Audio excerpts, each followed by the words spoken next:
సురేష్ అయ్య గారు వాడిని డైలాగ్ అది. ఇతని నోటికే మారు మనసు లేదు. ఆడి హృదయం మారిందంట, ఆడి క్రియలు మారి అంట, నోరొక్కటి మారలేదంట. ఆడ పాపం చేస్తాడా, తాగుతాడా, తిరుగుతాడా, అక్రమ సంబంధాలు, అవినీతి ఏమి లేవు. నోరుందు చూసావు, డ్రైనేజీ. ఇప్పుడు వాళ్ళ గురించి వీళ్ళ వాగుతానే ఉంటాడు.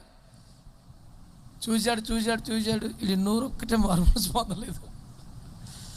నేను తర్వాత ఆలోచిస్తే నిజమే కదా అనిపించదురా. నేను అంటాను, పరిశుద్ధత అనేది అన్నపానముల దగ్గర స్టార్ట్ అయ్యి అంతరంగపు ఆలోచనల వరకు విస్తరించి ఉంటుంది. నా మాట అంగీకరించారా?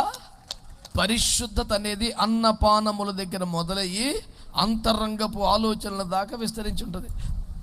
ఈ మొత్తం ఏరియాని ఒకసారి నువ్వు స్కాన్ చేసుకో. ఇంటికి పోయి కూర్చో ఒకరోజు ప్రశాంతంగా, తలుపులేసి. నేను చెప్పేది మా బోధ అంతా అదే. నువ్వు ఇంటికి వెళ్ళి తలుపులేసి కూర్చోరు బాబు అంటాను